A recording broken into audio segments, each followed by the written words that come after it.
नमस्कार, मैं हूं आपके साथ हर्षिता और आप देख रहे हैं पुलिस वाला web news. Raipur railway station के पास स्थित प्राचीन सर्वधर्म संकट मोचन हनुमान मंदिर परिसर में 10 दिवसीय रामलीला का आयोजन किया गया। यह आयोजन सर्वधर्म संकट मोचन हनुमान मंदिर के संरक्षक समाज सेवी कुबेर राठी जी के संरक्षण में समाज सेवी सौरभ निर्वाणी जी द्वारा आयोजित किया गया है, जिसमें सभी कलाकार काशी से आए हैं। कई वर्षों बाद मंच पर आयोजित रामलीला देखने को मिली है। दर्शक काफी उत्साहित होकर रामलीला देख रहे हैं। इस अवसर में संदीप शर्मा, कमलेश तिवारी, राजकुमार राठी, गुरमीत कौर, धनई और कई गणमान्य सदस्य उपस्थित रहे। सभी ने बताया कि मंच पर रामलीला देखकर बचपन की यादें ताज़ा हो गईं। इस अवसर में राजकुमार राठी जी ने भी अपनी भावनाएं व्यक्त की। राम जी के जीवन से कोई भी अनभिज्ञ नहीं है, रामलीला से कोई भी अनभिज्ञ नहीं है। बचपन के समय में या बचपन कहें या वर्तमान समय में भी हम रामायण को टीवी पे देखते हैं, किंतु एक दौर था हमारे बचपन का जब हम रामलीला को मंच पे देखते थे। बहुत ही अच्छे से आनंद के साथ हम रामलीला का देखते थे और दर्शन करते थे। उस समय हम इतने भाव विभोर इतने हो जाते थे कि मंच पे जो हैं उन्हें ही हम मानते थे कि साक्षात प्रभु श्री राम हमारे सामने खड़े हैं। आज वही एक रामलीला का आयोजन किया जा रहा है रायपुर के रेलवे स्टेशन परिसर पर सर्वधर्म संकट मोचन हनुमान मंदिर पे। जैसा कि जानते हैं, सर्वधर्म संकट मोचन हनुमान जी का जो मंदिर का निर्माण है वह समाज सेवी कुबेर राठी जी द्वारा किया गया है। उसी मंदिर परिसर पर आज रामलीला का आयोजन किया जा रहा है। इस रामलीला के लिए काशी उत्तर प्रदेश से कलाकार आए हुए हैं। सौरभ निर्वाणी जी जो धर्म प्रचारक है वह इसका आयोजन कर रहे हैं। इसके आयोजन में आज मुख्य अतिथि श्री राजकुमार राठी जी हमारे साथ हैं। आइए श्री राजकुमार राठी जी से हम जानते हैं कि वापस बचपन के उस दौर पे जब हम मंच पे रामलीला देखते थे, आज वही रामलीला वही देखकर कैसा लग रहा है। राजकुमार जी, बहुत बहुत स्वागत है आपका पुलिस वाला न्यूज पे। धन्यवाद।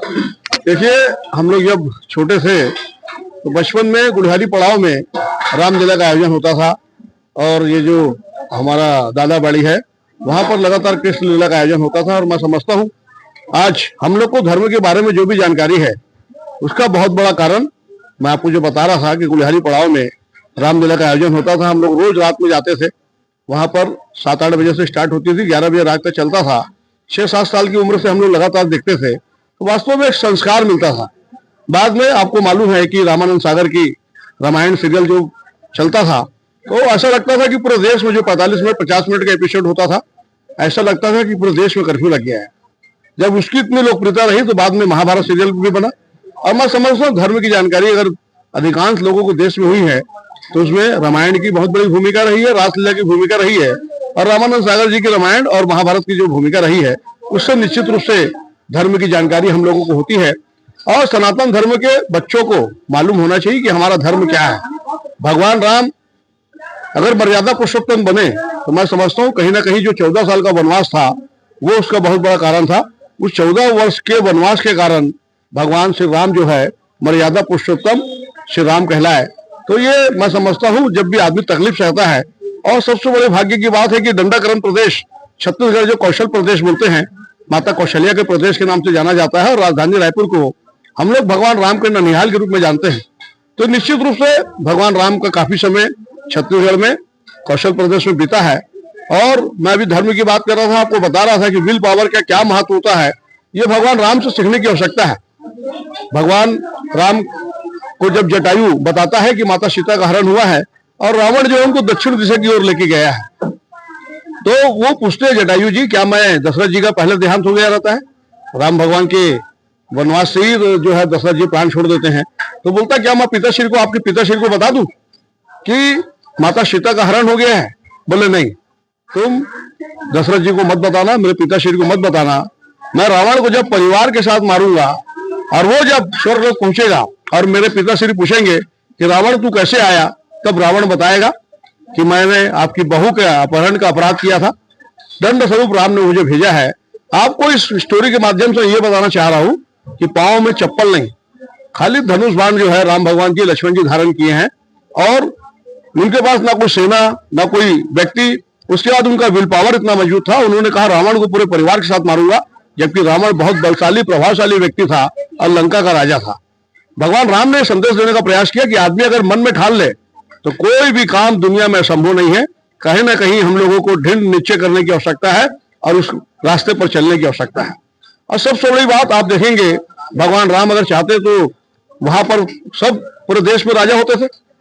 अपने वनवास काल को किसी भी राज परिवार के घर में जाकर, महल में जाकर वो व्यतीत कर सकते थे, लेकिन भगवान आप देखेंगे राम श्री राम 14 वर्ष के वनवास में किसी भी राजा के राजमहल में नहीं रुके, बल्कि वो जो कि है जो झुग्गी बनाकर वन प्रदेश में रुकते थे और बिना चप्पल के वो निकले थे। वो किसी और उन्होंने जो सेना बनाई, उन्होंने जो पूरा सेना बनाई, आप देखेंगे भालुओं की सेना, वानर की सेना, उसके माध्यम से जो है इतना बड़ा युद्ध को जीतने का काम किया। उन्होंने एक संदेश दिया कि दलित, शोषित और जो वंचित समाज है वो जो है उनको राम भगवान ने पूरे 14 साल के वनवास में साथ में रखा। क्या केवट वाली कहानी आती है, क्या छत्तीसगढ़ की बात करूं तो सबरी जी की कहानी आती है कि उन्होंने झूठे बेर राम भगवान को चक्के देती थी कि कहीं खराब तो नहीं है, और भगवान झूठे बेर खाते थे।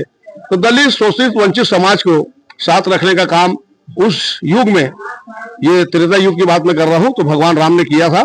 और निश्चित रूप से एक संदेश मैं आपको बता रहा था कि भगवान राम मर्यादा पुरुषोत्तम कहलाए, तो उन्होंने पूरे जीवन जो है मर्यादा का पालन किया, और मर्यादा का पालन करने के कारण उन्होंने एक धोबी के कहने से माता सीता का त्याग कर दिया था।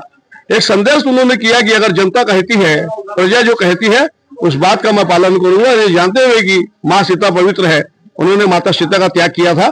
तो निश्चित रूप से आप देख रहे हैं रेलवे स्टेशन हनुमान मंदिर में, राजधानी रायपुर के रेलवे स्टेशन परिसर में हमारे बड़े भैया कुबेर राठी जी और सौरभ निर्वाणी के द्वारा यह आयोजन जो 50 साल पुराना हम देखते थे, अभी तो रामायण बहुत कम हो गए देखने में मिलती है, इस रामायण के आयोजन को फिर से चालू किया। तो निश्चित रूप से आप देखेंगे काफी वहां पर लोग आ रहे हैं और रामायण को देख रहे हैं, सुन रहे हैं, धर्म का लाभ ले रहे हैं। निश्चित रूप से जब धर्म का लाभ आदमी लेगा, धर्म की जानकारी होगी, तो कहीं ना कहीं सनातन के प्रति उसका लगाव बढ़ेगा। मैं आपको यही बता रहा था कि छत्तीसगढ़ सरकार की बात करूं, नक्सलवाद जो है छत्तीसगढ़ प्रदेश में समाप्ति की ओर है। सरकार दोनों भाषा में बात कर रही है, जो बोली की भाषा समझ रहा है सरकार उससे बोली से बात कर रही है, और जो गोली की भाषा समझ रहा है उससे गोली से बात कर रही है। और यही राम भगवान का संदेश है। भगवान राम से कोई शास्त्र के बारे में बात करे तो शास्त्र के बारे में बात करेंगे, और कोई शस्त्र से बात करेगा तो शस्त्र से बात करेंगे। ये भगवान राम ने संदेश दिया है कि जो व्यक्ति जिस भाषा में समझेगा उसे उस भाषा में समझाया जाएगा। और परिणाम देख लीजिए सामने, पूरे देश से नक्सलवाद समाप्ति की ओर है।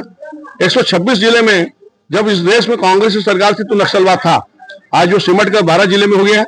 और आने वाले समय में मार्च 2026 तक हमारा टारगेट है कि पूरे देश से नक्सलवाद मुक्त होगा। तो कहीं ना कहीं हमको दोनों भाषा में बात करने की आवश्यकता है। जो शास्त्र की भाषा समझेगा, जो बोली की भाषा समझेगा, उससे बोली से बात करेंगे, और जो गोली की भाषा समझेगा उससे गोली से बात करेंगे। ये होना चाहिए। आज मैं देखता हूँ सबसे बड़े दुख की बात है कि सनातन धर्म के जो हमारे भाई हैं, बहन हैं, वो आज उनके घर में लाठी भी नहीं है, जबकि आप देखेंगे माँ दुर्गा जो है अष्टभुजाधारी है, आठों हाथ में उनके शस्त्र है। विष्णु भगवान जो है सुदर्शन चक्र धारण किए हुए हैं। हम भगवान भोलेनाथ की बात करें, उन्होंने हाथ में त्रिशूल धारण किया है, और हनुमान जी ने गदा धारण किया है, भगवान राम ने जो है धनुष धारण किया है। तो सभी देवी देवता के अस्त्र शस्त्र होते थे।